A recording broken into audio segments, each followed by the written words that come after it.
O curso dessa disciplina é sobre as utopias clássicas.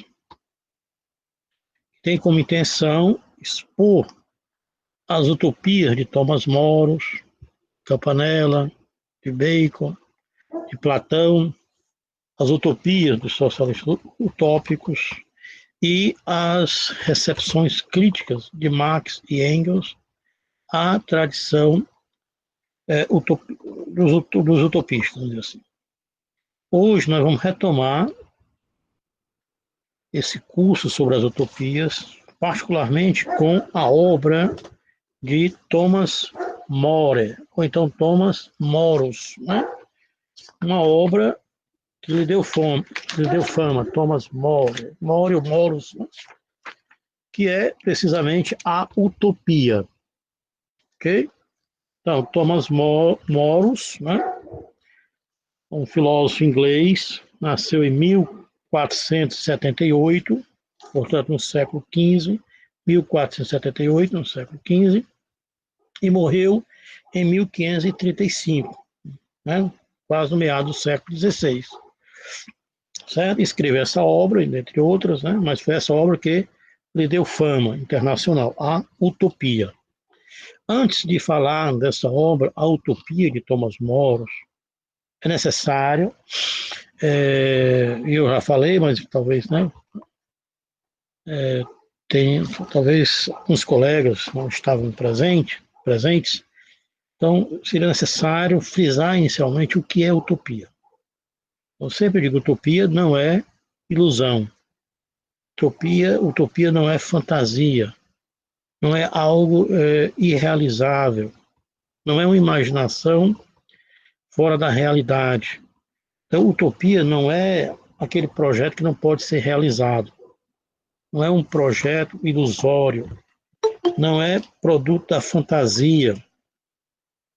Infelizmente, nós, né, recebemos muitas informações negativas sobre as utopias.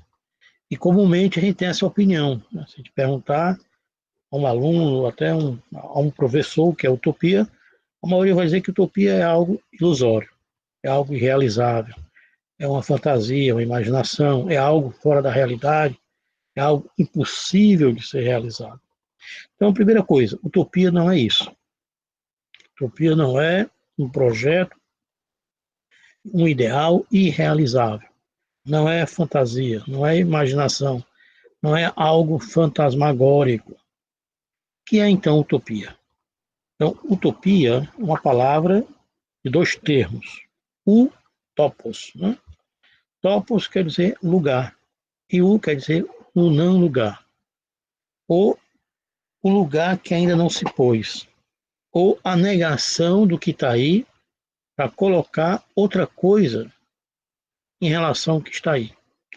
Então, os utopistas, eles não são filósofos ou intelectuais que viviam na fantasia. Pelo contrário, a utopia é uma crítica social a uma dada época. É uma crítica a um modelo de sociedade decadente, de uma sociedade corrompida, de uma sociedade onde, onde o ser humano encontra-se, vamos dizer assim, mutilado, fragmentado, arruinado, material e espiritualmente. Então, todos os utopistas significam uma negação a essa sociedade que está degenerada, que está corrompida, né?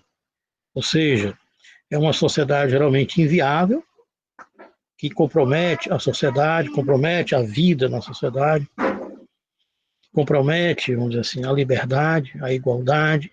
Então, os utopistas são críticos da sociedade do seu tempo e querem o quê? Negar a sociedade do seu tempo, que se encontra corrompida, e colocar no lugar dessa sociedade uma outra sociedade. Mas por que que a gente tem essa noção que utopia é ilusão, que utopia é fantasia, que utopia é algo que não pode ser? Justamente para desconstruir essa teoria dos utopistas, que é uma teoria o quê? De crítica social, de negação a uma forma particular de sociedade decadente, corrompida. É tentar o quê? Não levar o jovem ao conhecimento dessa tradição.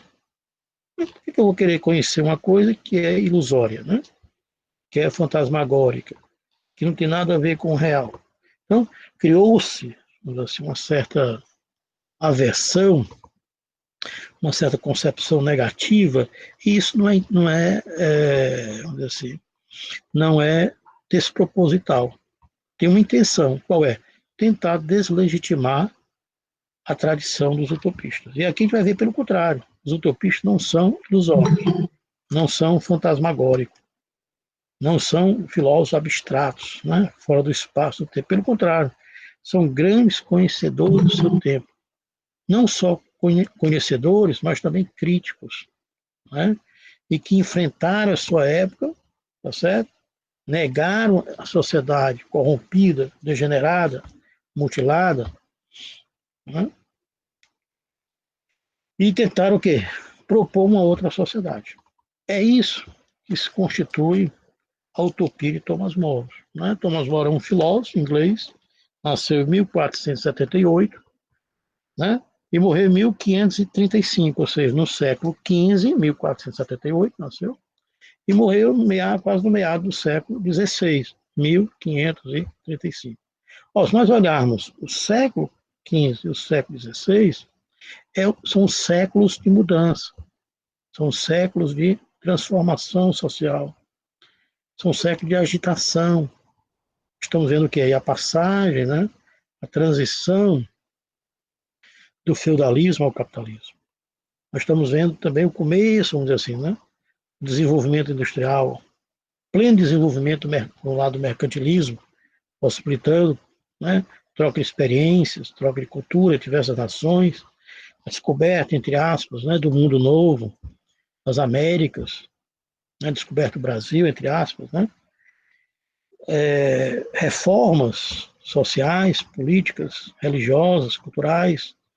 Aí no século XVI acontecendo, né, o humanismo, o renascimento, a reforma protestante, aí criando condições para o iluminismo, para a Revolução Francesa.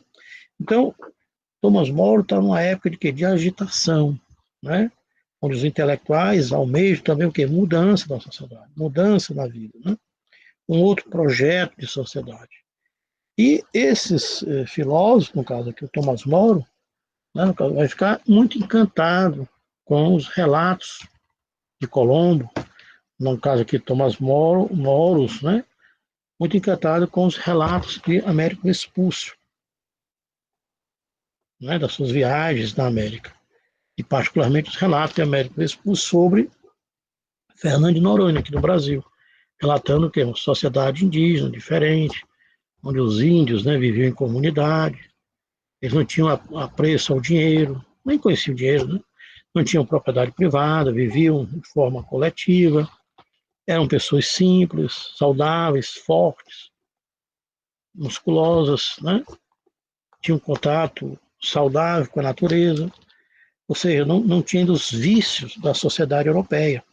Então, o Thomas More está vendo o quê? Uma Europa corrompida, degenerada, decadente, né?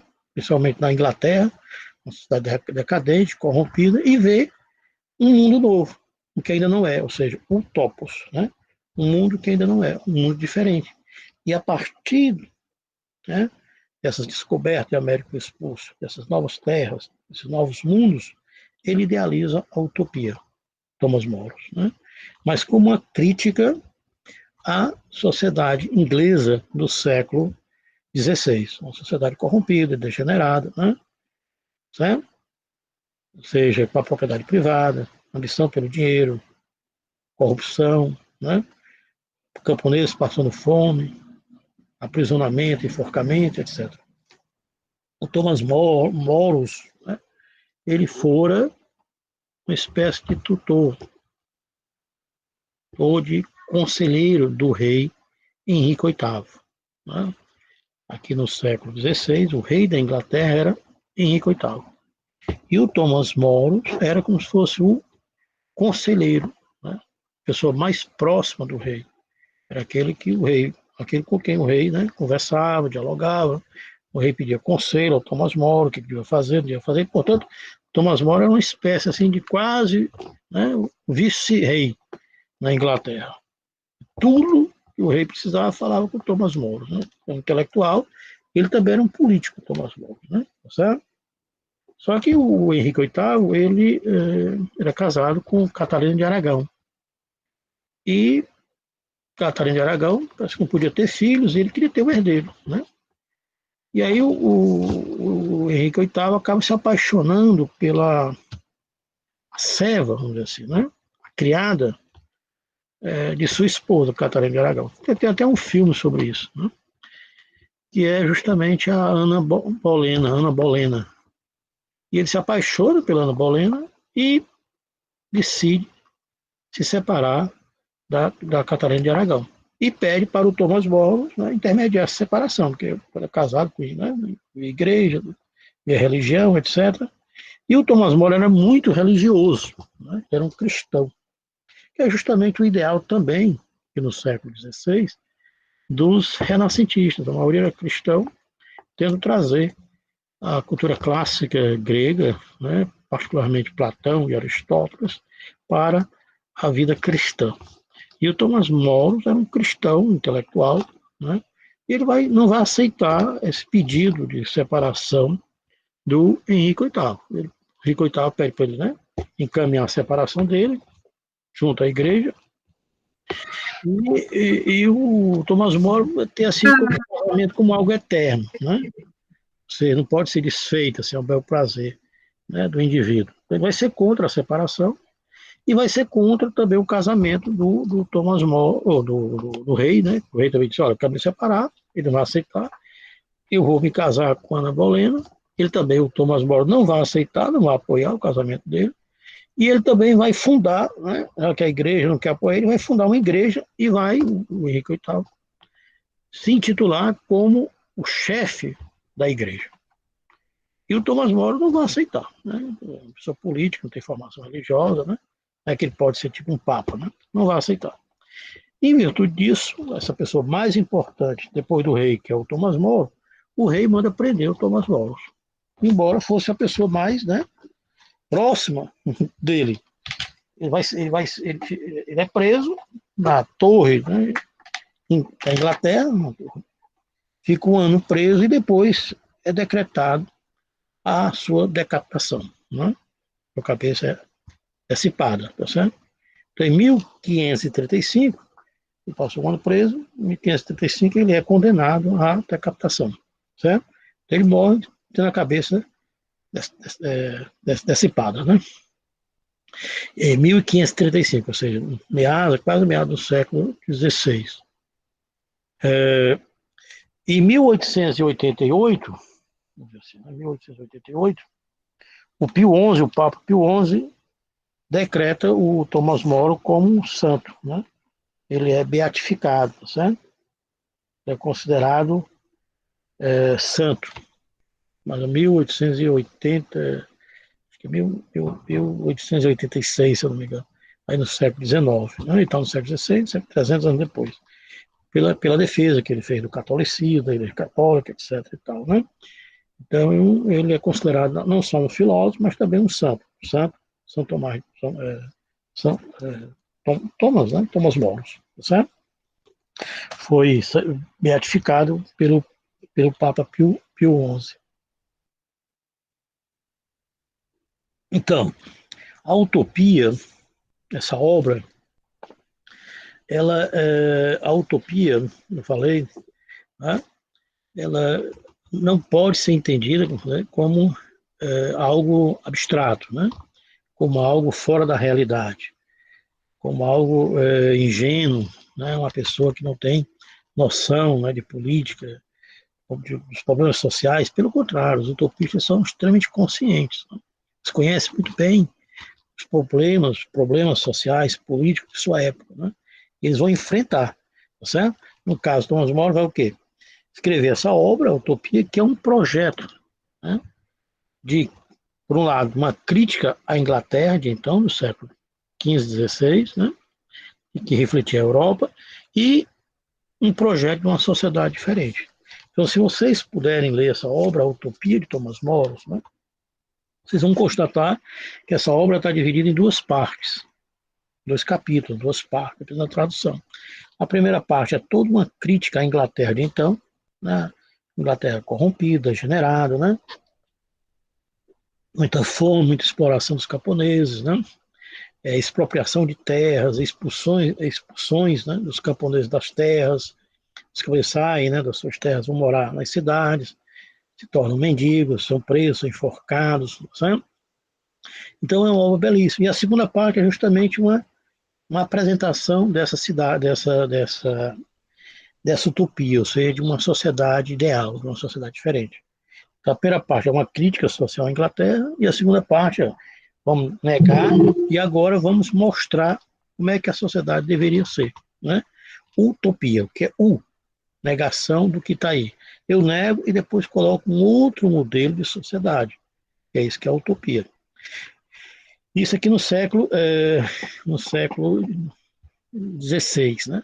Esse termo, utopia, não existia. Embora Platão, né, tenha também um projeto utópico de sociedade para a Grécia, foi escrito na República, mas esse termo não existia até o meado do século XVI.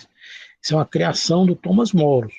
Embora eu possa dizer, olha, Platão falou de utopia, né, o Aristóteles, o Santo Tomás de Aquino, a Cidade de Deus, mas esse termo só vai existir com Thomas More, tá certo? Então não existia antes, né? Porque justamente o Thomas More vai ver terras novas, né? Continentes novos, ou seja, uma terra que ainda não é, um mundo que ainda não é, mas que pode ser, né? Vejamos, no século XVI, no século XX, no século XXI, nosso século, né?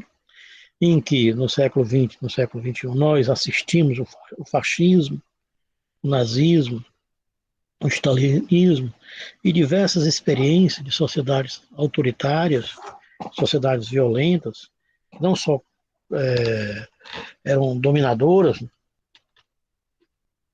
não só controlavam né, a sociedade, mas também controlavam a mente. Certo? E aí a gente vai ter não só essa crítica à utopia como algo ilusório, fantasmagórico, mas a gente vai ter uma certa descrença nas utopias. E aí no século XX e XXI nós vamos ter as chamadas distopias. O que seriam as distopias? A distopia diz topos, né? Topos quer dizer lugar, diz quer dizer mal. Mau lugar, um lugar que é mau. Né? Então, no século XX, em vez de nós termos a realização de sociedades ideais, né? Nós vamos experimentar sociedades autoritárias. Sociedades que eram violentas, truculentas, que controlavam né, os indivíduos, mas também controlavam as mentes, transformavam os indivíduos em massa. Isso é muito ilustrado, por exemplo, Aldo Huxley, no Admirável Mundo Novo. Né? Também o ideal da tecnologia, em vez de emancipar, acaba sendo uma tecnologia que vai manipular os indivíduos, né? A serviço do poder, da dominação. Então é um livro bastante ilustrativo sobre a distopia, O Admirável Mundo Novo. É uma obra clássica. Né? Você, ao lê-la, você com certeza vai sentir o impacto né? do que o significado das distopias, ou seja, de sociedades não igualitárias, de sociedades não justas, de sociedades não com ideais de liberdade, né? De igualdade, certo? Ou seja, pelo contrário, são sociedades que vão afirmar a desigualdade, vão afirmar né, a injustiça, vão afirmar a violência. Também tem um livro muito interessante, não só esse Admirável Mundo Novo, do Aldous Huxley, mas também o livro do George Orwell, né? Que é 1984. Certo? Uma obra belíssima também, uma crítica ao stalinismo, ao fascismo, nazismo, né? Tá certo? Sociedades autoritárias, sociedades que transformam os indivíduos em massa, né? Certo? E isso foi muito positivo para o capitalismo, né? E para o neoliberalismo, para tentar, quer dizer, olha, né? Mudança é ruim, certo? O capitalismo que propõe uma sociedade individualista, né? Uma sociedade consumista. Então, né, a pós-modernidade vai desconstituir de vez as utopias, né? Não só esse jargão que a gente já conhece, por isso que é difícil, quando se fala em utopia, as pessoas já começam a desconsiderar, achando que é algo, né, sem sentido, sem noção, porque teve toda uma crítica da utopia clássica, assistimos às distopias e temos hoje, né, a pós-modernidade, o neoliberalismo, afirmando a sociedade de consumo, né? Quer dizer, onde é que você vai ter a realização dos seus desejos, a realização das suas aspirações no mercado. O mercado como se fosse algo quase divino. Que você pediu o mercado vai te dar, né? Só que o mercado vai realizar o quê? O indivíduo isolado, né? E o mercado vai levar o quê? Ao consumismo, levar ao individualismo. Cada um preocupado consigo mesmo, sem ter uma preocupação com as desigualdades, com a exploração, a expropriação, etc. Ok? Então, voltando aqui, essa obra de Thomas More é uma obra clássica, né, faz parte da cultura da filosofia política, Thomas More, né, a utopia, e vocês agora já podem lê-la. Né? Eu fiz a primeira parte, trata, como já falei, dos problemas sociais da Inglaterra, particularmente da expropriação, né, dos camponeses, da expulsão dos camponeses de suas terras.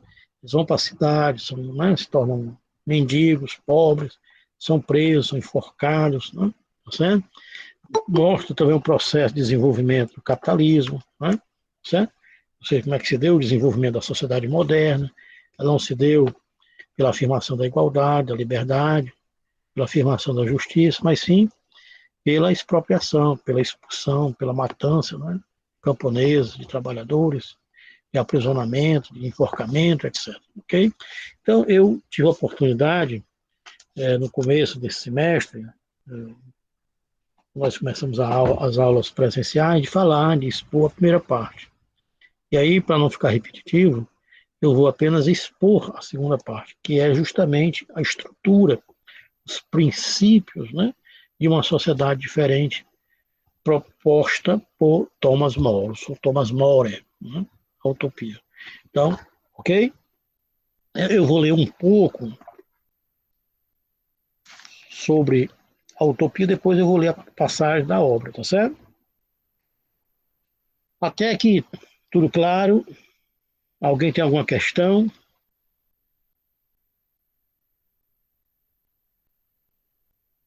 Tudo claro? Tá ok. Então quer dizer, professor, que o conceito de utopia é a negação do que está posto, é isso? O U quer dizer, é como se fosse uma utopia, é como se fosse o top, negação do que está aí. Negar uma sociedade que está aí, que está degenerada, está corrompida, né? Certo?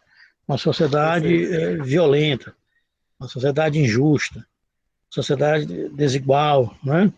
Então, é um certo desconforto, uma negação, um enfrentamento, né? Uma crítica violenta ao que está aí. Só que se a gente lê por aí, eu leio às vezes, né? Algum comentário, às vezes, não tão ilustrado, a gente vai se deparar com concepções muito limitadas, às vezes, né? Sobre as utopias, chamando-as, né, de projetos ilusórios, fantasmagóricos, né? Algo que não tem, né, possibilidade de realização. A utopia não é isso, não. Né? A utopia, pelo contrário, é uma crítica social, é uma crítica à estrutura de uma sociedade.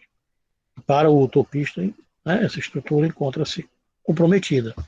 Não é possível a igualdade, não é possível a justiça, não é possível a liberdade. Certo? É necessário enfrentá-la, negá-la. Isso é o projeto Thomas More, ok? Ok. Então, Thomas... Eduardo, Oi, desculpa, sim.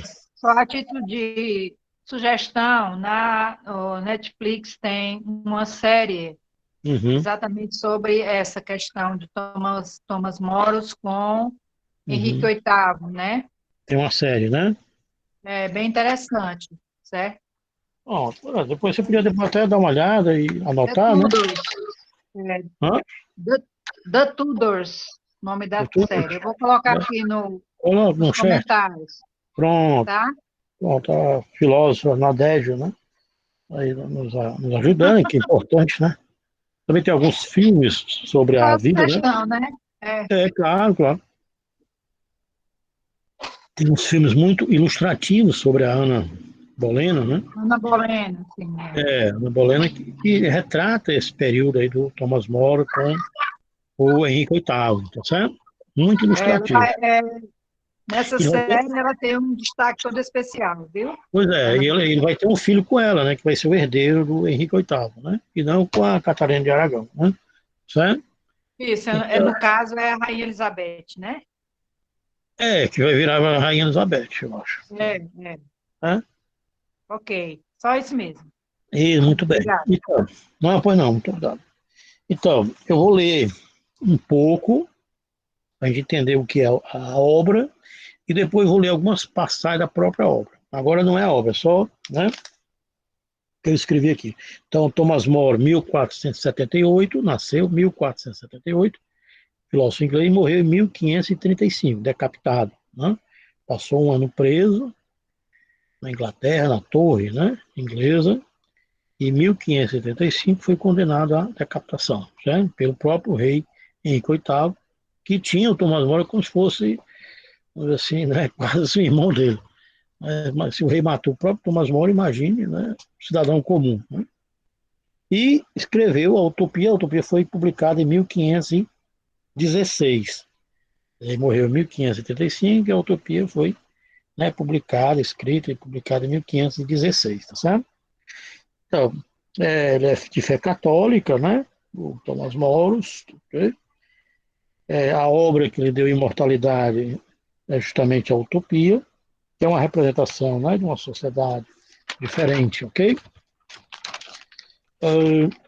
Então, você já sabe o termo utopia, né, que vem do grego, não, negação, é um termo utopia grego, não, e topos, quer dizer lugar, o não lugar, ou a negação do que está aí, né?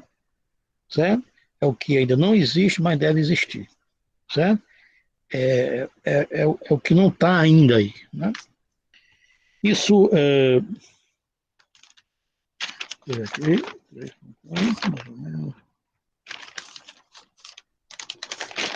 então, a utopia, vai falar, né? A utopia aqui é uma ilha, tá certo? Um projeto, Thomas More, um estado ideal, né? A utopia é como se fosse um estado ideal, que é dividida em 54 cidades, todas iguais, bem estruturadas, né? Certo? A atividade principal dos habitantes da utopia, chamados os utopianos, né? E é interessante, se você ler a utopia, é, tem um personagem, né, que viajou com o Américo Vespucci, e é ele que vai relatar, né? Que é o Gabriel. O Gabriel, né? Tem uma espécie de Gabriel. O nome dele aqui, peraí. Uma espécie de. Daquele que anuncia, né? O mundo novo, tá certo? Se eu não me engano, tem essa alusão, né? Ao. Né? Tem o nome dele aqui. Tem uma alusão, não sei se é o Gabriel, aquele que leva a pessoa cega a enxergar. Né? Como é? Rafael Chodeiro. Rafael Itilodeu, né? Rafael, pois é uma alusão. Rafael é aquele na Bíblia, né, que leva a pessoa, né, a enxergar e anunciar um mundo novo, né? Quer dizer, você retirar as escamas dos seus olhos, né, e vai ver um mundo novo. Então tem toda uma simbologia na obra, tá certo? Então a utopia é uma atividade, né? A principal atividade era a agricultura, tá certo? Ok? As funções públicas, ela é estruturada em 30 famílias, as 30 famílias elegem um representante que ele chama de filarga, né, que é uma espécie de chefe. E cada 10 filarcas, né, chefes, elege um protofilarca, ou seja, como se fosse o primeiro presidente, tá certo? E eles, em reunião, esses protofilarcas vão eleger, vamos dizer assim, o presidente, né, da utopia da cidade. Na utopia, todos devem trabalhar, isso é contra, né, a nobreza, que não trabalhavam, que viviam, né, só do ócio, da exploração dos camponeses, dos trabalhadores. Então, na utopia do Thomas More, todos devem trabalhar, e todos devem trabalhar, vejamos, 6 horas, né? Importante que essa crítica social do trabalho. Nessa época, o pessoal trabalhava, né, 16, 18 horas, né? E o Thomas More, vejamos, hoje, no século XXI, nós não conseguimos ainda 6 horas, né? E se trabalhar 3 da tarde, 3 pela manhã, a gente teria mais tempo para filosofar, para estudar, não estaria tão cansado, e também teria mais espaço, né? Mais emprego para outros, né?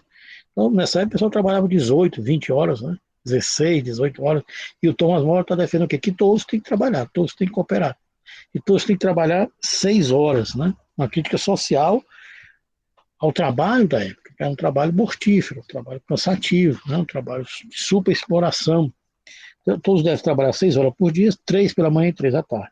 Moros acredito que se todos trabalharem, né? Se todos trabalhassem 6 horas por dia, todas as necessidades econômicas da sociedade seriam plenamente satisfeitas. E fora dessas 6 horas de trabalho, o Moros, né, defende que os indivíduos devem dedicar-se às atividades de lazer, às atividades de sua preferência. Certo? A vida do indivíduo deve transcorrer em ambientes comuns, deve ser orientada à procura de um equilíbrio, né, harmonioso entre o prazer do espírito e o prazer do corpo.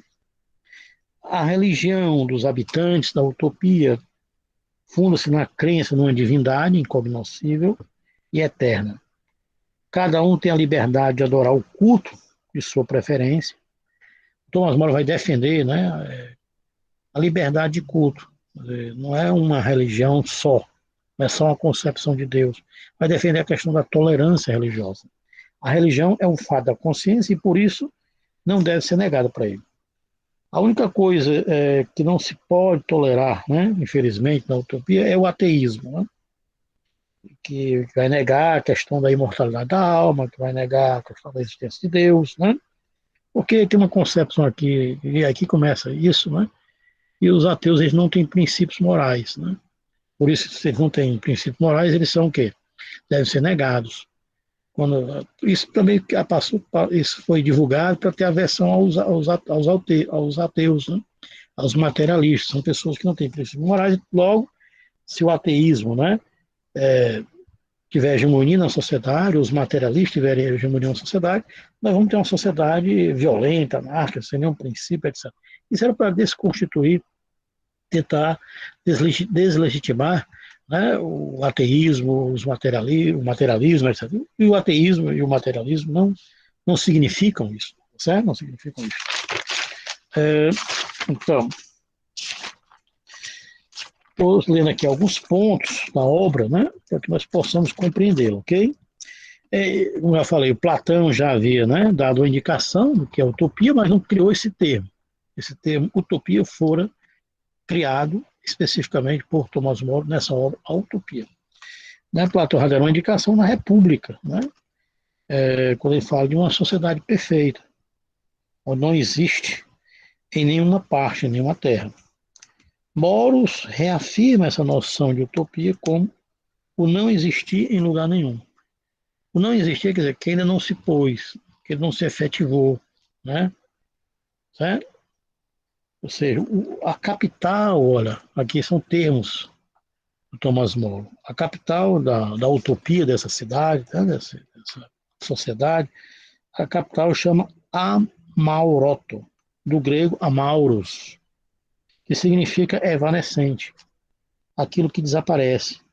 É uma cidade que se apaga, desaparece, esvanece, como se fosse uma espécie de miragem, né? O rio dessa cidade utópica chama-se Anidro, que vem do grego anidros, que é privado de água, ou seja, é um rio sem água. É um rio que não é rio. Tá? Já o príncipe, vamos dizer assim, né, o governante da utopia chama-se Ademo, que é formado pelo A, né, o alfa A, privativo, A quer dizer sempre negação, e demos, que significa povo. quer dizer, que é um chefe sem povo, né? Sem subordinados, né? Sem governados, não tem governado. Trata-se, evidentemente, como eu falei também, do Rafael, né? Rafael, na Bíblia, a Nadege pode me lembrar agora, que agora minha cabeça fugiu, mas ele era uma espécie de mensageiro, né? Acho que ele guia o Tobias, aquele que guia um cego, faz um cego enxergar, né? Que Mas o senhor não é católico apostólico romano? Gabriel, pois é, mas eu tô com a cabeça meio distante nesse momento, né? Então trata-se, evidentemente, de jogos linguísticos que visam reforçar essa tensão, né, da negação que está aí e do algo que tem que ser, que ainda não é.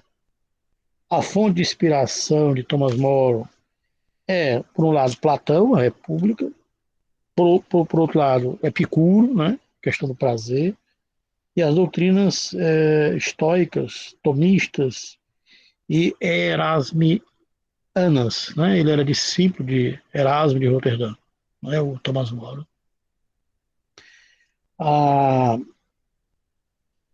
Deixa eu ver aqui se eu estou lendo corretamente. Certo. Então, aí, né, a própria referência à Inglaterra, né?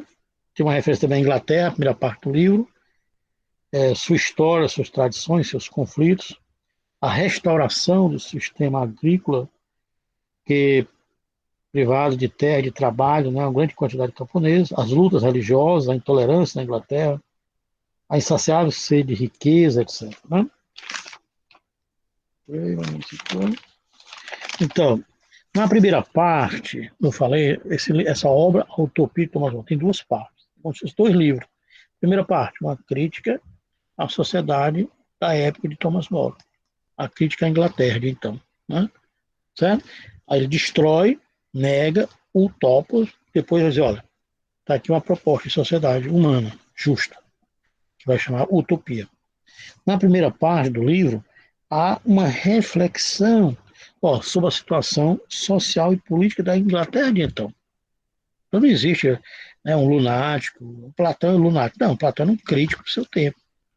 Platão propôs a república porque não era possível numa sociedade escravista, né, uma sociedade diferente. Então ele acaba idealizando. Como não é possível idealizar aqui. Né? Mas esse ideal é como uma crítica ao que está aí.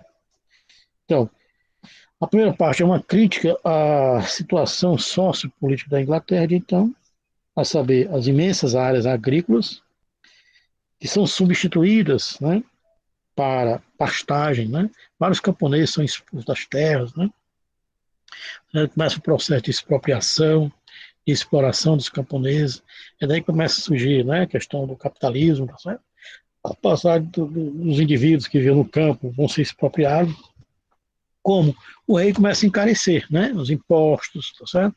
Começa a encarecer, né, subsídios para o campo, as pessoas não têm condição, acabam vendendo suas terras muito baratas, vão para as cidades, não têm profissão, se tornam mendigos, né, e depois são violentados, são presos, etc. Ou seja, o próprio sistema, baseado na exploração, na expropriação, ele cria pessoas, né, despossuídas e acaba depois criando, fundando cadeias para prender essas pessoas. Então,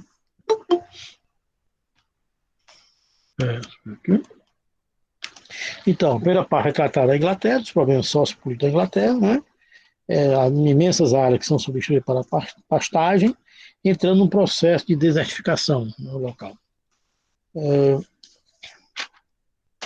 Os agricultores são expulsos de suas terras, né, e se veem obrigados a vender a preço vil aquilo que lhes resta. Né? Sem local para plantar, não tem como tirar alimento, acabam indo para as cidades, né, se tornando pobres, ou grandes regiões de pobres, né, locais de miseráveis, que acabam formando futuramente a classe trabalhadora, etc. Assim, sem alternativa, né, entregam-se ao roubo, né, o que os leva diretamente à prisão e depois ao enforcamento. Como acontece hoje no Brasil, né? Há muita exploração, expropriação, né? onde não, as pessoas não têm cultura, não têm alimentação, vão ter que roubar. E aí vão ter que, né, o sistema cria as condições de exclusão, de exploração, as pessoas acabam, né, para poder sobreviver roubando, e aí vão ter que criar cadeia, comprar, né, abrir cadeias, etc., como se fosse a solução. Então, os que procuram trabalho nada conseguem, uma vez que, né, não tem formação para isso, viveu no campo, uma vez que tudo que sabe fazer era arar a terra, né, nessa época, que é algo inútil numa região transformada, né, em pastagem, etc.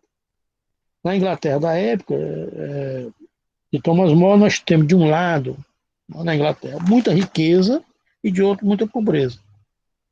De um lado, muita corrupção, né, tá certo? E escassez e pobreza de outro.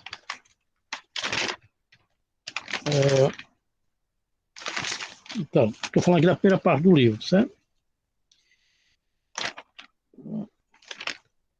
Esse panorama real da Inglaterra é confrontado com a utopia de Thomas More.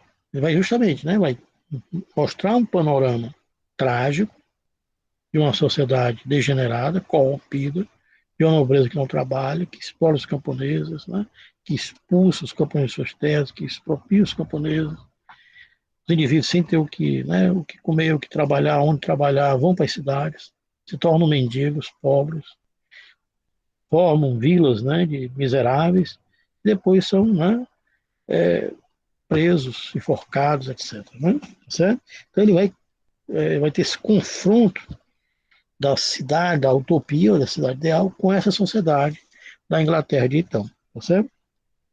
Aqui na utopia, né? Ok?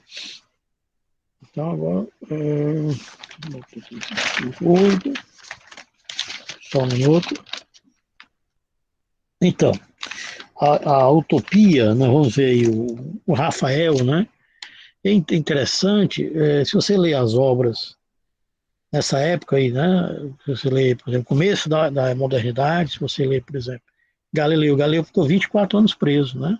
Galileu, e era um religioso, Galileu, certo? Mas se você criticasse a igreja, criticasse a nobreza, você há duas possibilidades. Você ia prisão perpétua ou você ia, né, para a fogueira. E o pessoal que escrevia muito em forma de romance, você vê que aqui é como se fosse o Rafael, né, e Tilodeu narrando. Aí quando a censura chegar, não, vai ser um personagem. O Galileu fazia muito isso, e o Thomas More fazia um pouco disso, né? É um personagem relatando como é que é a utopia, essa cidade utópica.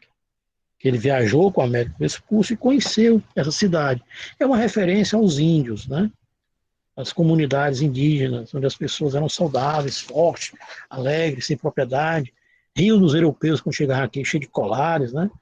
E as crianças botavam os colares nos porcos, não tinha esse apego à propriedade privada, não tinha bens privados.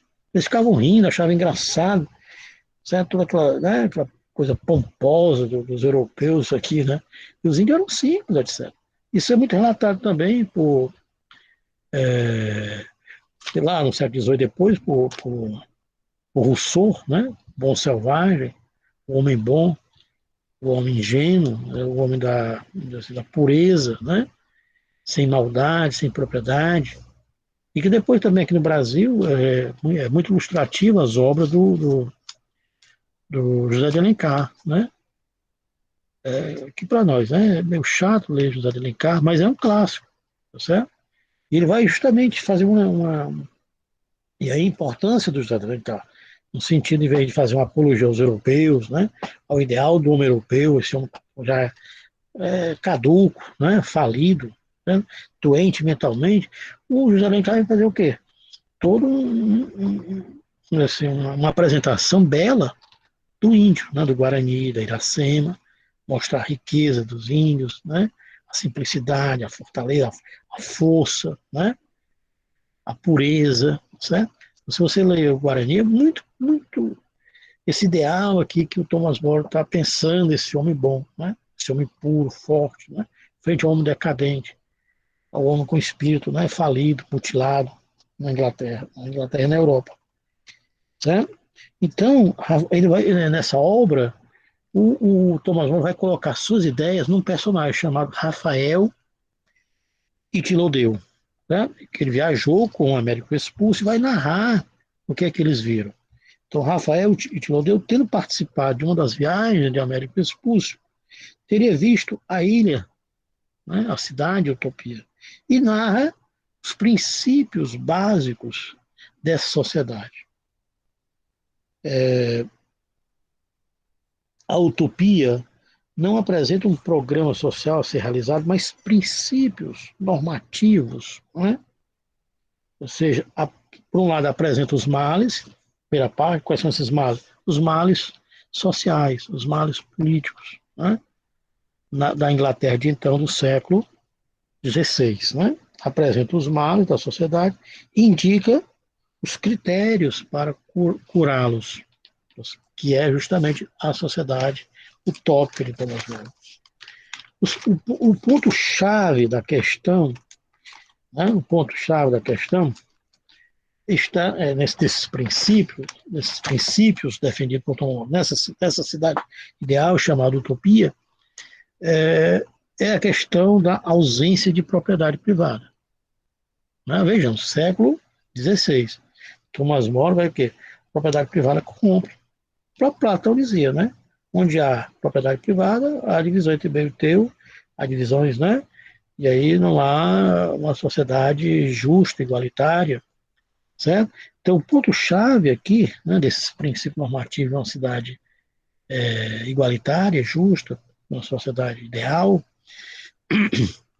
o ponto-chave para Thomas More é a questão da ausência de propriedade privada.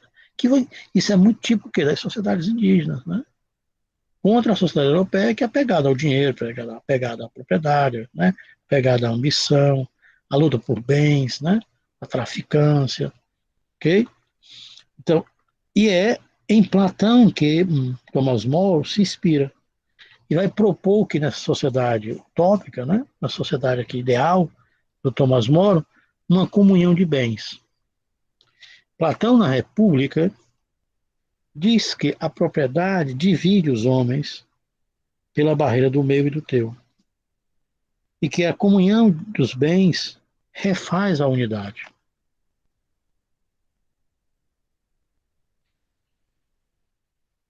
Diz Platão, onde não existe a propriedade, nada é meu ou teu, mas tudo é nosso.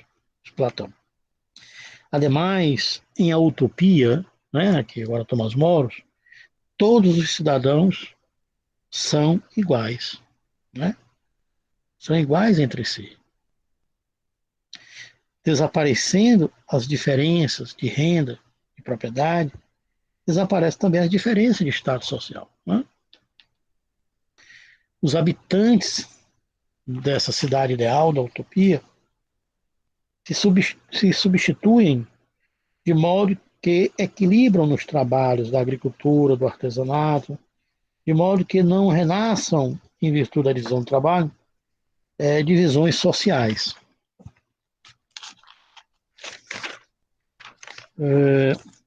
O trabalho, como já falei, né, não é massacrante. O trabalho aqui na cidade utópica é aquele que esgota, que arruína material e espiritualmente. Não é um trabalho que leva à mortificação, não só do corpo, como do espírito. Pelo contrário, o trabalho não dura a jornada toda. Nessa época aqui, no século XVI, era 18 horas, 20 horas, né? Tem 16 a 20 horas de trabalho. Imagina você trabalhar 16 horas, hoje nós trabalhamos 8. Mas aqui está defendendo 6 horas. Isso no século XVI. Né? Então o trabalho não é massacrante na cidade utópica.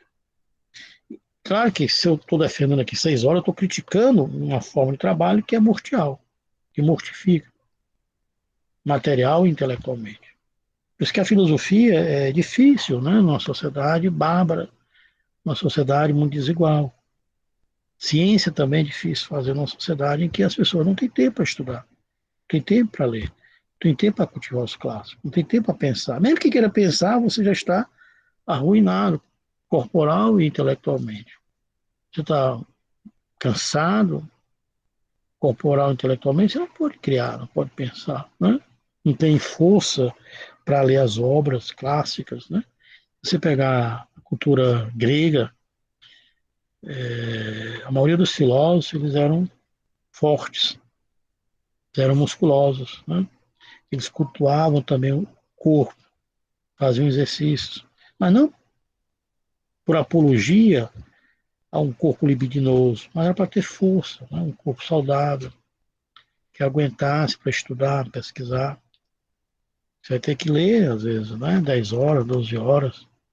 Vai ter que passar, às vezes, 4, 5 horas para entender um parágrafo de uma obra clássica. Então, você tem que ter muita disposição também corporal, né? E o Thomas More está defendendo justamente isso, 6 horas de trabalho para a pessoa ter tempo para pesquisar, para ler, para estudar, para dedicar-se também às atividades, né? Do espírito. Que a gente dá logo um sono, é verdade, né? Eu me lembro, você tá, tem gente assim, né? Eu me lembro quando eu era estudante, ainda sou, né? Mas eu passava 6 horas para estudar. Eu arrumava minha mesa, eu estava com 10 livros. Quando eu li um parágrafo, eu estava dormindo. Então não conseguia nem não parar. Tão cansado, né, que a gente está.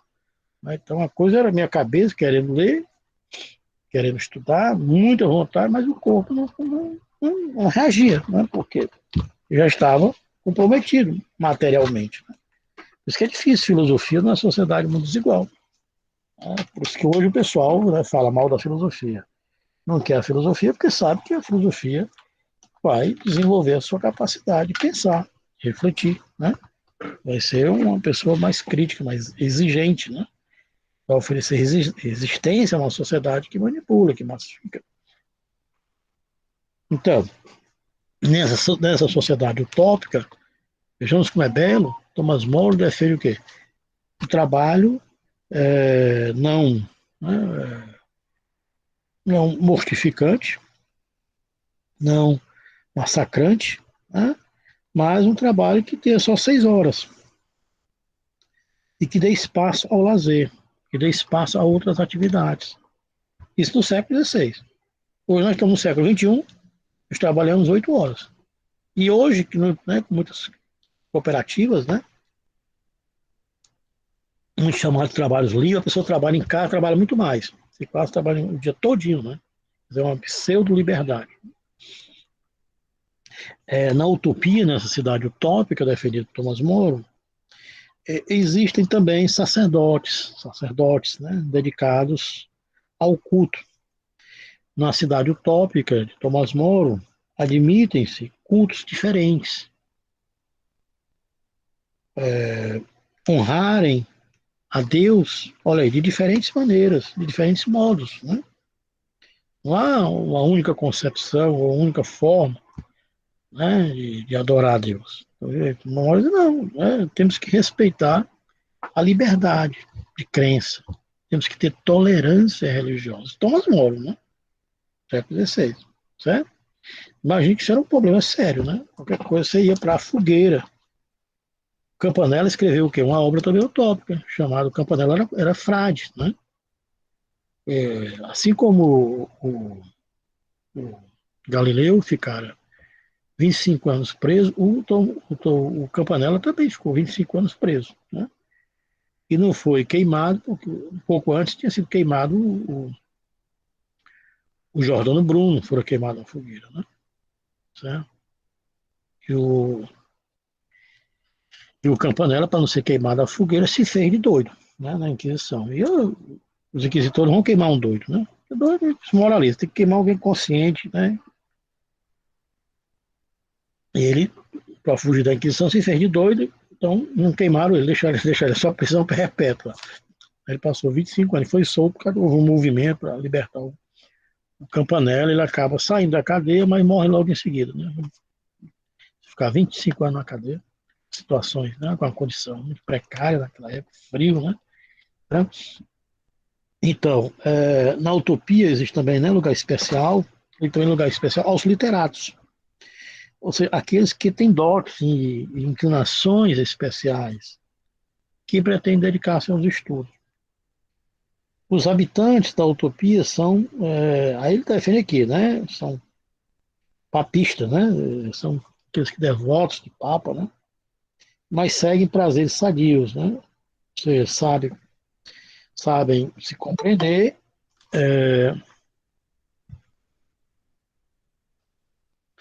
e se aceitar reciprocamente, né, nessa diversidade. Ok?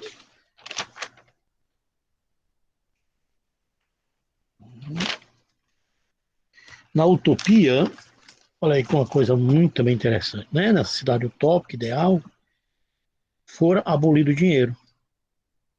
Aí, quando os europeus chegavam aqui, os índios começavam a rir, né? Papel, não tinha valor nenhum. Foram abolido o dinheiro. Contra isso aqui, contra os ricos, contra a riqueza. Na utopia foi abolido toda a avidez, né? Por dinheiro, toda a ganância, toda a ambição por dinheiro. E com isto, grande parte dos delírios da humanidade fora cortada pela raiz. Furtos, fraudes, assaltos, né? Rinchas, desordens, disputas, tumultos, assassinatos, traições e envenenamentos, que era muito próprio, né? Era muito comum na Inglaterra, envenenamentos, traições, assassinatos, né? Disputa por dinheiro, por poder. Tudo isto pode desaparecer com a retirada, na concepção de Thomas More, né? Com a retirada da propriedade privada e do dinheiro, né?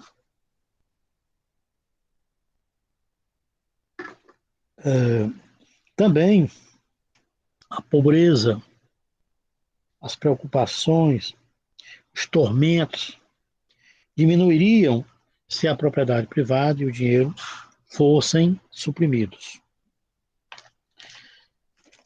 Só um pouquinho.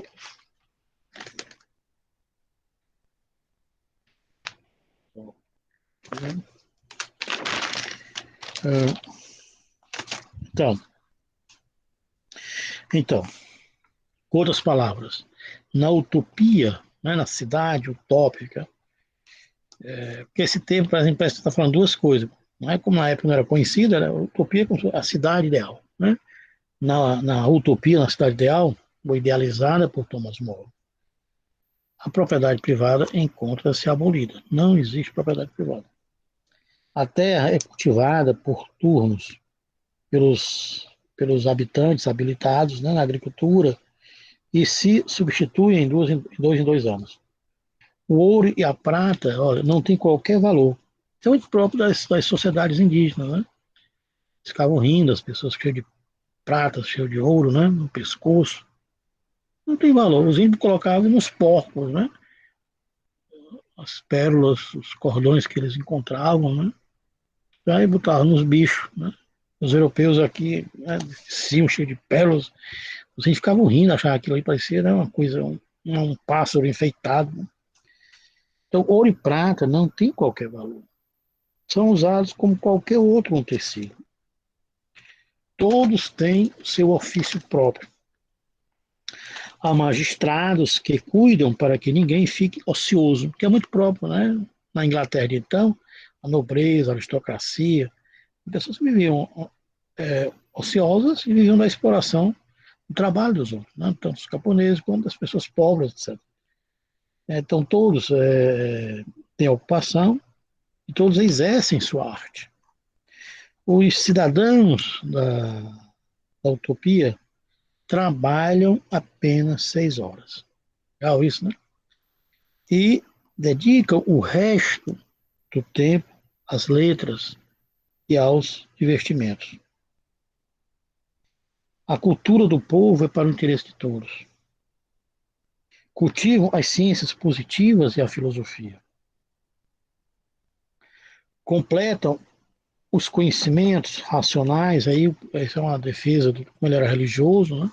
Ele vai ser, como eu falei, morreu em 1535, passou um ano preso, em 1535 ele é decapitado, isso aí, né, quase no meado do século XVI, e no século XIX, 1886, ele é canonizado, né, considerado santo. tá? Então ele vai defender aqui essa junção dos conhecimentos racionais com a religião. A felicidade não se dá só com a razão, mas também com a religião. Estou defendendo aqui Thomas More. Ah, pessoal, está errado. Aqui é o pensamento de Thomas More. Os princípios da religião são quais? Né? A imortalidade da alma e, né, portanto, a vida pós-mortal, né, a providência divina, a existência de Deus, etc. O ateu não vai aceitar, né, a imortalidade da alma. Se o corpo morre, morre a alma. Para ter alma pós-mortal, teria que viver no espaço e no tempo. E onde há espaço e tempo, há vida. E onde há vida, há morte. Para a alma viver ou reviver, ela teria que estar no espaço-tempo. Onde há espaço e tempo, há limite. E se há limite, há morte. Então, a alma não poderia viver no outro espaço e no outro tempo, porque ela teria que morrer, mas já está morta. Não há também providência. A natureza, né, não é guiada por uma mão invisível de Deus. Mas para um religioso, sim. Né?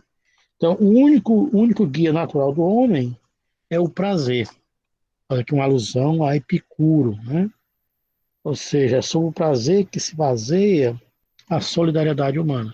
Claro que o prazer aqui não é algo libidinoso, né? O prazer é um bem para todos. Por isso, o homem deve ajudar o outro e evitar o sofrimento.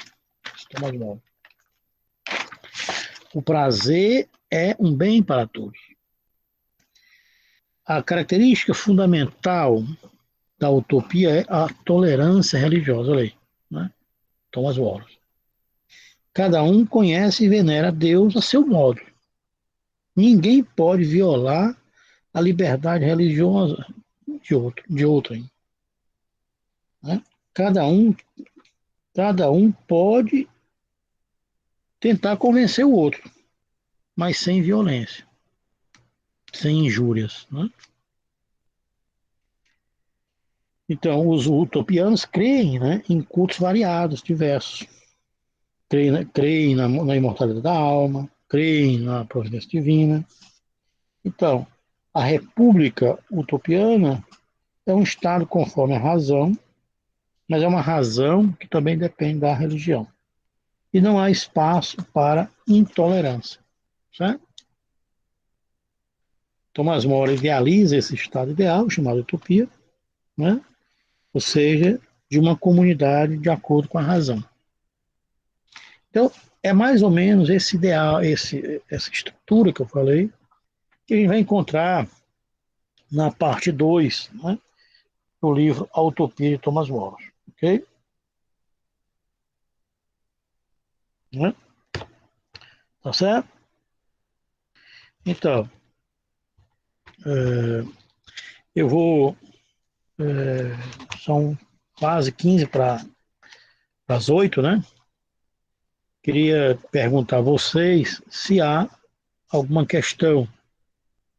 Em seguida, eu vou ler algumas passagens. E a gente poderia ficar aqui mais ou menos, talvez 8h30, 9 horas, né? Certo? Mas aí mais uma meia hora. Pode ser? Nós ficamos até 8h30. De 6h30 às 8h30. Pode ser? Vocês teriam algumas questões, algumas perguntas? Gostariam de fazer alguma colocação? O que acharam da exposição? O que acharam da obra? Acharam interessante? Alguém gostaria de fazer algum comentário? Acho que desconstrói muito, né, professor? Aquilo que é posto pra gente, de que utopia é sempre aquela alternativa mais distante, né? Aquela coisa que você não deve levar muito a sério, porque a Exato. utopia, tal coisa é muito utópica, foge da realidade, esse tipo de coisa. Vejamos, né? Quer dizer, isso tem uma intenção, né? Assim como Exatamente. o comunismo. Falar em comunismo, a gente tem, né? Mas toda a nossa formação aí na Globo, pelos meios de comunicação, foi que contra o comunismo, contra o socialismo, contra o materialismo, contra os ateus, né? Então a gente tem toda uma carga negativa. Assim também aconteceu com as utopias, com os projetos filosóficos, teóricos, das utopias, né? Mas qualquer pessoa, assim, né, que seja pouco desavisada, vai ter essa concepção, né, vamos dizer assim, adulterada, né? Utopia é algo que, né, não tem nada a ver com real. Para não, Sim. para quê? E Para não também levar tem a muito sério, aquela né? questão, Não levar a sério os professor, utopistas. Ah, tem muito aquela questão também de que, como é algo contra o sistema que está vigente, né? isso. Funciona essa propaganda, ela funciona até de uma forma reacionária também, né? Claro, A- a intenção é essa, para que as pessoas não tenham exatamente. interesse. Para que as pessoas tenham uma né, concepção negativa e não a busquem. Né? Quer dizer, tem toda uma carga, vamos dizer assim, ideológica para fazer com que o jovem, né, que o leitor, não busque as utopias. Né? Então, eu vou descaracterizar. Né? Vejamos, hoje é muito próprio em relação aos professores, em relação à universidade, em relação, né, aos comunistas, certo? Aos socialistas, né? Ou seja, tentam desconstituir o que é a universidade. Um local que a gente não estuda, a gente não pesquisa, né? As humanas, ninguém é pesquisador, somos ideólogos, né? Que são ideólogos, são pessoas que são falsas, né? No sentido pejorativo do termo, né? Como se a gente não fizesse ciência, não fizesse conhecimento sério, não tivesse, né, um conhecimento profundo, sistemático, né? Como se a gente vivesse elaborando ideias que não tem nada a ver com o real, né? Certo? Isso é muito próprio do Olavo de Carvalho, né? Olha, eu vou provar que eu posso bestificar as pessoas. Como é que eu vou bestificar as pessoas? Primeiro, desconstituir a universidade, tentar desmoralizar os professores, né? Dizer que eles são ideólogos no sentido de entender a ideologia como mentira, né? Como falseamento da realidade. Vou também falsear as teorias, vou dizer que a Terra é plana, né? Eu tenho uma pergunta. Vou até dizer que a Terra era triangular, né? Por que não? Se eu que é plano, tem que triangular. Pode ser qualquer coisa. Por que isso? Porque nós temos que desfazer, né, de uma consciência que possa vir a ser crítica. Né? Desfazer das teorias. Que as pessoas sejam o quê? Mais fáceis de serem manobradas, né? Manipuladas. Pois não. Sim. Professor, Ah, o senhor disse que tipo assim, as utopias são uma crítica ao estado atual das coisas, né? Ao estado isso. atual. Isso, essa é a E, minha tipo, concepção. a partir do momento que a gente sabe que ela é uma crítica, que a crítica está feita, Isso. o que a gente faz com essa crítica? Isso. O que Porque você a acha? gente, não, a gente já tem consciência dela. A partir daí, o que a gente vai fazer com essa crítica? Isso. O que você acha? É isso que eu Hum? tô lhe perguntando. Pois é. Porque Né? não é, tipo assim, não adianta só saber se eu não vou fazer nada com aquilo, porque é o que eu vejo muito, é o que eu vejo muito. As pessoas têm consciência das coisas que estão acontecendo, mas Pois não é. fazem nada. Pois é, mas aí é que tá, né? Primeiro, não basta só fazer. Não basta ter só uma prática cega. Uma prática cega, né? Também não leva para canto nenhum. Também não basta ter só teoria. Ter só teoria não tem força no real, né? Se é só teórico, mas sem uma mediação prática, é uma teoria sem, né, vínculo com a prática, não é praxis. É uma teoria abstrata. Assim como uma prática sem teoria é um mero fazer, certo? Mas sem norte, né? Sem finalidade. O ideal é articular teoria e prática, que a gente chama de praxis. O que é Isso vai praxis? É uma prática consciente, é uma ação consciente, é uma ação transformadora. E é uma ação, né, com consciência, com teoria, e uma teoria com ação. Certo? Então, um bom intelectual ou uma pessoa que tem uma formação melhor, geralmente tem uma intervenção. Intervenção não precisa ser só militante de um partido. Eu não tenho partido, mas eu sou político, entende? Eu não preciso ter um partido para ter posição política. Partido é parte, é de parte. Né? Nós não precisamos de um partido. Nós podemos ser políticos sem ter partidos. Nós podemos intervir na realidade sem ter partido. Como? Através de aula, através de palestras, através de discussão, tá certo? Né? Através de formação. Entende? Quer dizer, há diversas possibilidades que a gente pode contribuir.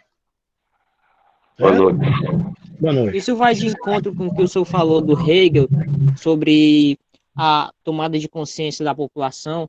sobre a saída do espírito. Se nós olharmos Hegel, né, não sei se você está lá no curso. Eu tô.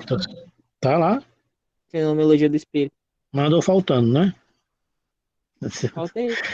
Faltou. Não, eu não mandei a mensagem pro senhor lá dizendo Pois que é. não podia no dia, que eu tava sem Pois é, internet. então, você andou faltando. Porque quem não faltou, vê que o Hegel quer o quê? Que a consciência comum se torne consciência filosófica.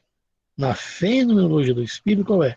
É fazer com que a consciência filosófica, que é a consciência mais madura, mais complexa, mais crítica, né? Ela não nasce pronta. Você não nasce filósofo. Você não nasce crítico. Você não nasce com conhecimento. Né? Você pode nascer com predisposição, mas vai ter que ser desenvolvido. Então, quer dizer, o fim é o fim porque está lá no começo. Esse começo tem, né? A ciência filosófica tem que começar. Começa onde? Lá na consciência simples, na consciência natural, na consciência comum. Aonde é isso? No senso comum. A filosofia tem que passar por lá. Tem que inquietar, tem que instigar.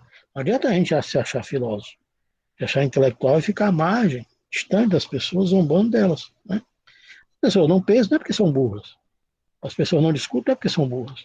Precisa ter formação, precisa ter cultura, precisa ter educação. Isso foi o sistema deu? Né? A sociedade deu? Não. A pessoa, eu sou mais inteligente, porque eu sei pensar. Não, você não é mais inteligente. Você teve oportunidade de estudar. Teve oportunidade, né, de ter acesso à cultura. Isso deveria ser para todos. Só que nem todos têm. As pessoas têm que trabalhar de manhã, tarde, de noite. São exploradas, são expropriadas, né? São excluídas. Então, o que é que a gente quer? Que a filosofia ela não fique à margem da consciência comum. Que ela passe pela consciência comum e instigue, né? Estimule essa consciência comum a ir adiante. O que é que Sócrates fazia? Sócrates, né? Sócrates filosofava nas praças. E Sócrates filosofava como? Com o senso comum, fazendo com que as pessoas tomassem ciência que o que ele sabe não sabe, porque o conhecimento dele é insuficiente. E ao tomar ciência disso, a pessoa vai o quê? Vai atrás, vai desenvolver uma consciência, né, mais sistemática, mais aprofundada, certo? Mais crítica. Né? O conhecimento das pessoas é superficial, geralmente. Precisa, é repetitivo, sim. Boa noite. Maurício, estou aqui de Campina Grande, na Paraíba. Quem for falar, se apresenta, né? Quem é? Campina Grande, na Paraíba, Maurício. Maurício, prazer, Maurício. Quando nós falamos de socialismo no sentido mais de uma proposta política sistematizada, isso nasce basicamente no século XIX, eu tenho grande força ali no século XIX, com socialismo utópico, depois com a proposta de um socialismo mais científico. Até que ponto a utopia de Thomas More, essa obra, ela antecipa, digamos assim, alguns pressupostos que estariam presentes numa visão mais socialista? Pois é, exatamente, né? Os socialistas utópicos, né? Fourier, Saint-Simon, né? Charles Owen, Proudhon, todos eles são herdeiros dessa tradição que eu estou falando aqui. Thomas More, Campanella, Bacon, Platão, né? São herdeiros. Aqui, olha, nós temos o quê? O ideal, o Marx é defender o quê? Negação da propriedade privada. São herdeiros do Rousseau, né? Certo? Vou negar a propriedade privada. O Thomas More está negando. Marx vai citar, por exemplo, Marx vai citar o Thomas More, vai citar a utopia, onde? No Capital. Aí mostra como é que a sociedade moderna surgiu, como é que ela se desenvolveu. A sociedade moderna não se desenvolveu pelo ato da liberdade, não se desenvolveu com o movimento da igualdade, se desenvolveu como? Pela expulsão de camponeses, pela expropriação dos camponeses, né? Pela exploração daqueles que, né, que tinham as condições e foram expulsos, certo? Surgiu por um processo de expropriação, né, e de empobrecimento de uma classe para virar a classe trabalhadora. Então, o Marx vai citar o Thomas More, vai citar a utopia. Né? E esse socialista utópico do século XIX, que Marx e Engels vão chamar o quê? Os socialistas utópicos, né? Que são intelectuais que vão criticar, eles vão criticar muito a sociedade do século XIX, né? Está em processo de desenvolvimento. Só que eles têm algumas propostas que, né, a gente vai ver aqui, que são, vamos dizer assim, na cabeça do Marx e do Engels, são ingênuas, né? Vão propor cooperação de classe, vão propor harmonia entre os ricos e os pobres, né? Vão propor compreensão, né, para os mais pobres, etc. Então, assim, uma série de posições que hoje a gente talvez diga, olha, né, isso é um pouco ingênuo, tá certo? A gente vai ver, ok? Mas você tem razão. O século XIX é herdeiro desses autores que a gente está vendo aqui.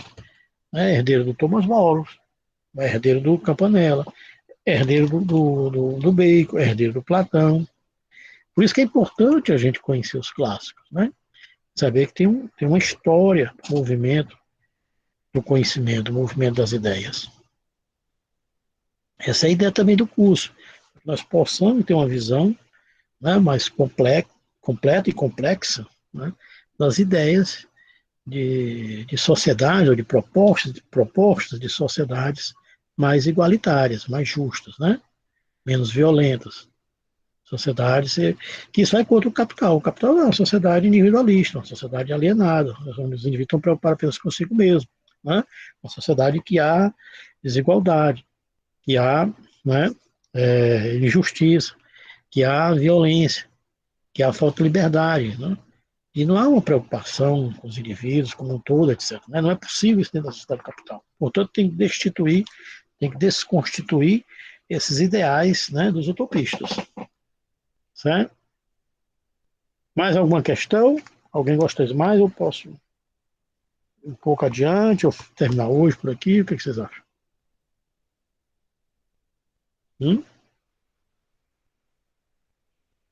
Alguém gostaria de falar alguma coisa?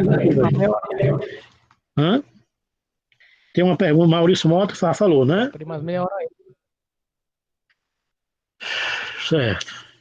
Sim, professor, já falei, mas só mais uma questão, não é nenhuma uma pergunta, mas assim, uma coisa interessante a partir do que o senhor coloca aí, inicialmente no sentido etimológico de utopia, né, como esse não lugar. Eu acho que essa ideia também desse não lugar, ou de algo distante, ou de algo muito ideal nesse sentido mais comum. Agora vocês estão proibidos de pensarem assim, né? Vocês têm obrigação moral, né, intelectual, de não pensarem mais assim, tá certo? Exatamente. E aí eu acho que a utopia é exatamente o contrário, né? Não como sentido etimológico como no lugar, mas como lugar próprio da possibilidade de uma crítica contundente em relação àquilo que está posto, aquilo que está aí. Isso que é a proposta, né, dos utopistas, no sentido mais, né, mais fiel ao termo. Né? Mas vejamos, essa posição ela não prevalece. Essa posição que eu estou passando para vocês, ela não é divulgada, ela não é conhecida. Né? Há todo um nevoeiro em cima dessa tradição. Né? A ideia é descaracterizar um pouco a importância, né? Para descaracterizar. Como sonho, como algo fora. Para desconstituir. Isso não é porque não é que é assim. Mas não é. E por que é assim? Justamente para que as pessoas não tenham interesse. Porque as pessoas têm uma visão errônea, né? Uma visão distorcida das utopias, ou dos utopistas, ou desses projetos de sociedades utópicas. Né? Capitalismo, não tem interesse que as pessoas tenham uma visão, né, mais, assim, mais fiel a essa tradição. Certo? Por isso que eu estou dando esse curso, para tentar desconstituir isso. Né? E cada um agora tem essa missão de repassar, né? De dar continuidade, isso que vocês estão vendo aqui comigo. Tá certo? Então, professor Eduardo. Pois não. Só um comentário para colaborar com a presente aula. Olha, eu considero muito importante a leitura sem pressa, né, desta obra. Eu ainda não finalizei o estudo da segunda parte, né, já avancei um pouquinho já, mas tomei todo um cuidado no sentido de compreender a primeira parte, né, uma vez que é uma base, na minha compreensão, lá nós encontraremos os fundamentos, em especial históricos, para compreender essa transição do modo feudal de produção, né, para o modo capitalista de produção, essa transição do século XV para o século XVI. Isso se apresenta de forma muito clara lá na primeira parte da Utopia, principalmente durante a discussão que Rafael Tirodeu tem, digamos que com um suposto conhecedor da lei. Né? Então, há um debate muito rico a respeito do que seria justiça, o que seria injustiça. É um debate a respeito do roubo, do furto, da pobreza, em certo sentido, do pauperismo, todo esse processo de expropriação dos camponeses na Inglaterra, a partir da lei, né, que vai expulsar esses camponeses. É importante recordar que isso é, de fato, um momento histórico, né? Nesse contexto, nós temos, temos a presença da expulsão, no primeiro momento, a expulsão dos camponeses para o cultivo dessas terras, né, no sentido de criar agora ovelhas. E aí, esses camponeses, eles serão totalmente expropriados, né, desse direito consuetudinário, né, que existia na Inglaterra. E a partir desse momento, nós temos a existência, as raízes do pauperismo, de todas as mazelas sociais da Inglaterra nesse contexto. E essa crítica, ela é, de fato, uma crítica real. Né? Não se trata de um devaneio, de uma imaginação, ou algo que só está na cabeça de Thomas More. Muito pelo contrário, né? É uma leitura de Moros da realidade social da Inglaterra nesse contexto aqui de transição, né, do modo feudal de produção para o modo capitalista de produção, né, aqui o capitalismo comercial. Isso. Muito bem. O Salvador fez um... Agora, é muito importante que nós fechemos o nosso microfone, senão dá essa desarmonia do som, tá certo? Então, pessoal, a minha ideia é que talvez a gente pare aqui e que a gente continue na próxima terça-feira. Seria muito importante que vocês estivessem com a obra em mãos, a Utopia. Vamos ver a segunda parte 2, né? Vou mostrar aqui a vocês, ó, o livro 2. E todo o livro 1 quanto o livro 2, né? Tem esse mesmo, está para ver aí, o título é igual, mas tem o livro 1 e o livro 2, né? É como se fosse o capítulo 1 e o capítulo 2. O capítulo 1 é isso que o Salvador, né, falou sobre a situação sociopolítica da Inglaterra do século XVI, né? A questão da exploração dos camponeses, a expulsão dos camponeses da terra, processo de expropriação, né? Processo com a expropriação surgir a classe operária, certo? Surgir mais desigualdade na Inglaterra e na Europa. E vejamos que a Inglaterra é o berço da Revolução Industrial, né? Será o berço da Revolução Industrial. Mas lá também vai ser o berço do pauperismo, da miséria, das contradições do capital e do trabalho. Certo?